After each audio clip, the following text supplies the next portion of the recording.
Alright folks, I'm Raffle, and in this video we're going to be exploring the best wild decks from Forged in the Barrens. Watch this! Between the new expansion, the recently released core set, and massive unnerfs, there's never been a better time to try out the wild format. In this video, we're going to be taking a look at the best new decks from Forged in the Barrens. As a quick disclaimer, it is still very early in the new expansion, so this is subject to change, but these are some of the best new decks from the latest expansion. Early indications are that Uther is the big winner from Forged in the Barrens. Even Libram and hand buff archetypes have all received new tools with the release of new cards, as well as the unnerfed Call to Arms. However, the best new Paladin deck appears to be a hyper-aggressive deck centered around a combination of taxation effects and a small secret package. The taxation effects are built around Farwatch Post and Nerubian Weblord, both of which get pulled from Call to Arms to help delay your opponent's turns a little bit. An early Farwatch Post demands an immediate answer, but can be difficult to clear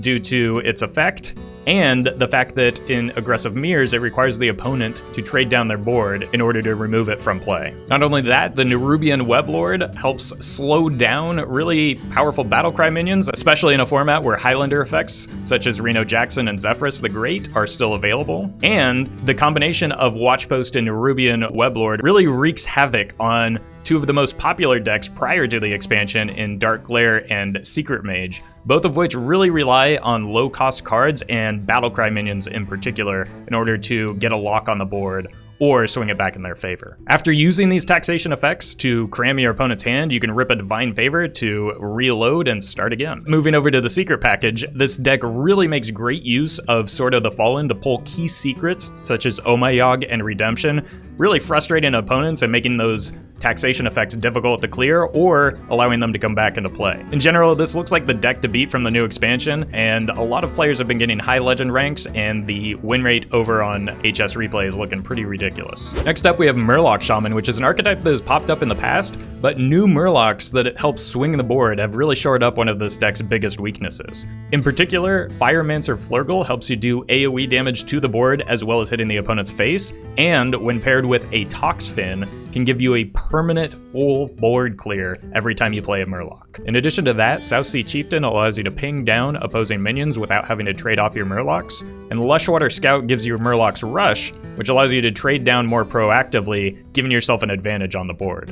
In general, these new Murlocs are very powerful, and while I don't think we have the best 30-card list yet, I think it includes many of the cards from Forged in the Barrens. In fact, these Murlocs are so powerful that players have been getting good results shoving them into an even Shaman deck, using Ice Fishing to ensure that you can activate their abilities and get some Firemancer Flurgle value. It wouldn't be the wild format without Pirate Warrior, and this beloved archetype just got some new tools. In addition to new cards from Forged in the Barrens, new pirates in the core set have really helped bolster this popular warrior archetype. In particular, Bloodsail Deckhand allows you to get your weapon online a little bit quicker, and Fogsail Freebooter allows you to leverage that weapon to deal damage from hand. From the new expansion though, Outrider's Axe has really proven itself to be a very powerful new weapon to refill your hand in addition to Ankar, and despite its hefty mana cost, is a little bit easier to equip with Bloodsail Deckhand. In addition to that, Rokara allows you to leverage a wide board state, which is very common early with Pirate Warrior, to buff up your minions and get an increased amount of repetitive damage over the course of the game. Based on these new cards, it looks like Pirate Warrior is here to stay for a little longer in the wild format. Next up, we have Miracle APM Mage, which was actually starting to gain popularity prior to the expansion,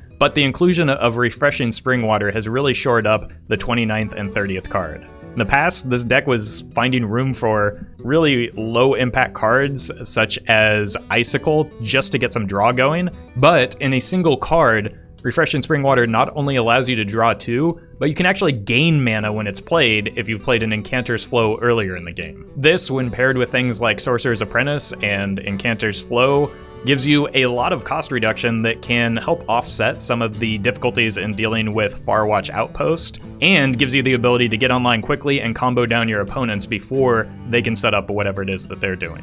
In the past, this archetype has shifted between Mozaki and Flamewaker builds, but I really think the Flamewaker build is not only faster in combo games, but also gives you the ability to cleanly clear the board in aggro mirrors, giving you a chance to find alternate win conditions. Finally, we have Control Warlock, which isn't necessarily a new archetype itself, but it is re-emerging as a response to some of the decks that include Farwatch Post, and in particular Aggro Paladin that was mentioned earlier. This deck includes Farwatch Post itself to beat those decks at their own game, and it has Mana Cheat to offset some of the taxation effects, giving you big taunt minions early to stop those aggro decks in their tracks. Of course, being a Warlock, this deck does have ample board clears such as Defile and Dark Skies to ensure that the opposing minions are dealt with quickly and efficiently. While this doesn't get much support from Forged in the Barrens, it does also include an unnerfed Bad Luck Albatross to turn off Reno effects and dilute the opponent's draws, as well as a recently buffed Drain Soul to give you a little bit more longevity and removal in the early game. In addition to those meta-defining decks, I've also got a few fringe archetypes here that allow you to have some fun while making use of some of the new Forged in the Barrens cards. First up, we have Even Mage, which combines powerful hero power synergies with a 1-mana hero power courtesy of Genn Greymane. This deck makes great use of new cards such as Wildfire, Reckless Apprentice, and Mordresh Fire-Eye, in addition to old favorites like Ice Walker, Spirit of the Dragonhawk, and even Frost Giant.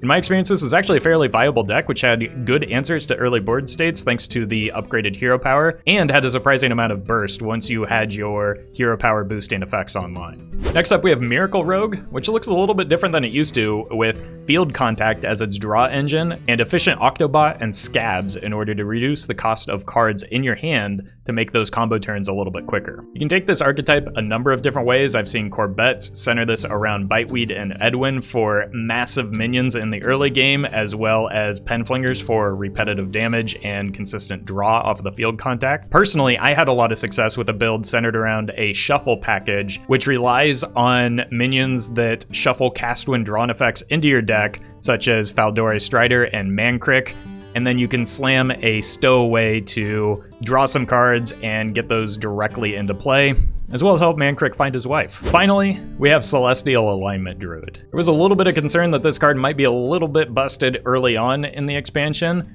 I don't think it's quite as strong as maybe players were expecting, but there are some fun things that you can still do with it. I found a reasonable amount of success just ramping to the alignment as quickly as possible, spamming some 0-mana giants, and then following that up with either a Loatheb to lock out the opponent's removal, or an Ultimate Infestation to refill and start again. If you're looking for something a little more cerebral, Dane has a fantastic version of this archetype centered around getting to the alignment quickly, digging through your deck, emptying it, swapping decks with your opponent with King Togwaggle, and locking them out so that they can't play the spell after the fact. Well, that's it for some of the top decks from Forged in the Barrens. If I missed anything, let me know in the comments below. If you enjoy the Wild format, make sure to hit that subscribe button. I post daily Wild Hearthstone highlights on this channel, and I stream Wild Hearthstone 5 days a week at twitch.tv/Roffle. Thank you to legendary patrons Anonymous Toast, Fizzle Jizzix, Jeffrey Pierce, Justice Crater, Keys404, Noggleshire, Shadow1 TV, Sognisman, and Vanfix.